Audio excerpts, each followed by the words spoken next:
My name is Inigo Montoya. Inigo. Inigo? Inigo. Google. Inigo. Inigo. Okay.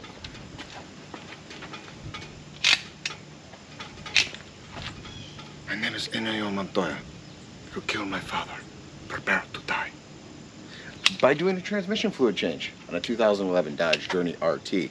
Got 106,000 miles on it, and it's time to drain out 5.5 quarts and put in a new filter on Copenhagen Blue today.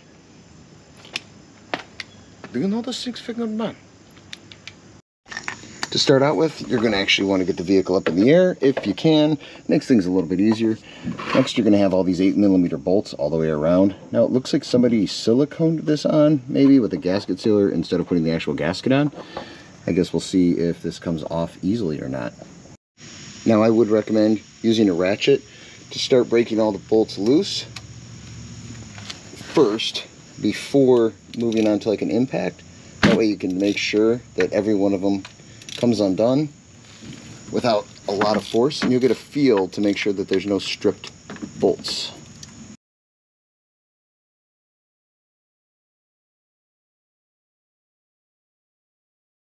I've broken pretty much all the bolts all the way around except for the last 2 on the back side, so that as we try and pull this down and hopefully it separates, that yeah,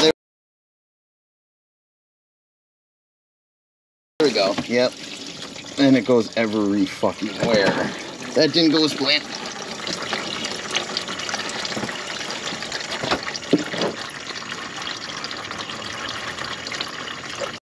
So there's a slight possibility that mistakes were made. Nothing that won't sweep up. That spilled a lot worse than I thought it would. Usually just kind of crack the thing and it dribbles out of one side, and I thought I had it set. I was wrong. Alright, well, back to it. Alright, we have the pan down. For whatever reason, the person before decided that they didn't want to actually put a real gasket on. They did just a, silicone job. That's not the way to do it, people, but whatever. And here's a little ASMR for those that really like when you touch the metal shavings on the magnet. Yeah. Look at all that. I'm guessing it's been a while since they did anything transmission fluid wise, so it's a little more material than I really would like to see, but it is what it is. We're going to put some new fluid in there and we'll see how it goes. In order to take off our filter, we need a T25. I'm going to break these 2 bolts loose. That one's not going to be easy to get to. We also need a swivel socket or something to break that free. 3 of them, 1 in the back.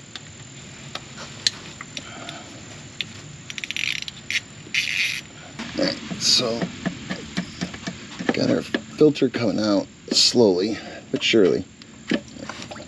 Okay, well, good. Didn't really get a lot coming out. That's okay. Looks like a lot of it was trapped inside the filter there, which is good. Now the fluid, I will note, does not smell burnt. It actually smells pretty good, but we're still going to hopefully see some improvement with everything when we put in new fluid. New fluid good. So I found out why they didn't use the gasket supplied in the kit that I have with my kit right here for doing the transmission pan, because apparently the filter that I bought is not right. So either I ordered wrong or they shipped it wrong, but either way I get to make a run to AutoZone. So contrary to the last thing that I said, I went over to AutoZone to get the correct filter since they showed they had it in stock, which definitely is the right filter, and it comes with a gasket. So cool.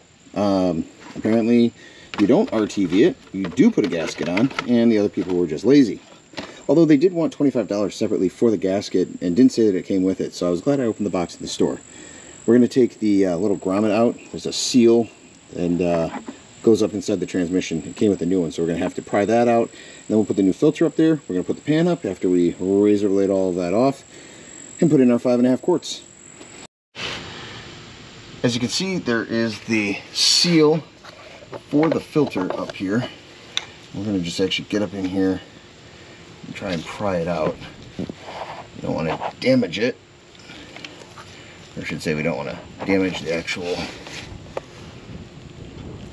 transmission itself. Seems the only way that's going to come out of there is by tapping that way with a screwdriver until we can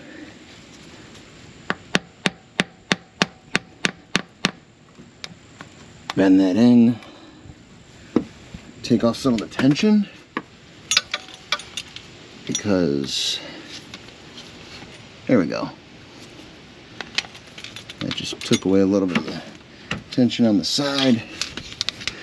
You can gently pry that out and pull it out. We're actually going to try with a bearing installation tool.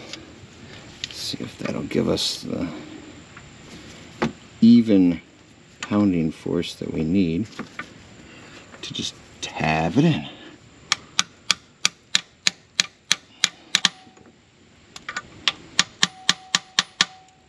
Alright, so we've got that in there nice and flush.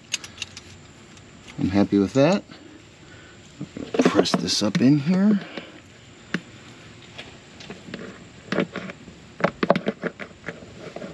Make sure we get a nice seat to it. Now we're going to take a new razor. I'm going to try and get all this RTV that's on here off so we can put our new gasket down.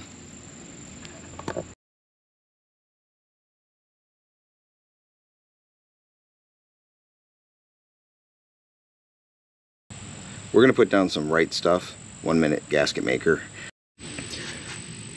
Put a little bit of silicone, the 1-minute gasket maker on here, and we're going to tighten down everything to 120 inch-pounds, which really isn't that much. Just kind of go snug everything down in a crisscross pattern. So this has not been going according to plan at all for this whole thing.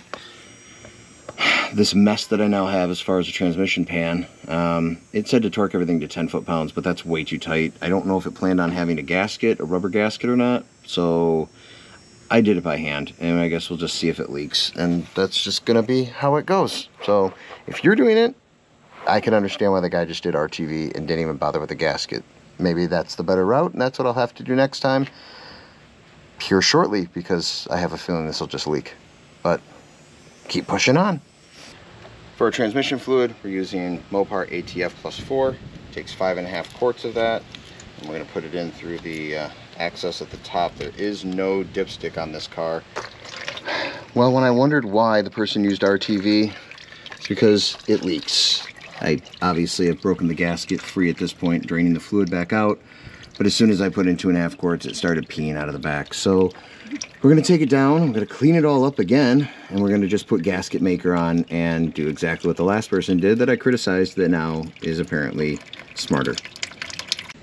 Alright, after a lot of trial and tribulation, I just ended up putting on the rubber gasket and snugging it down till the rubber just started to flex.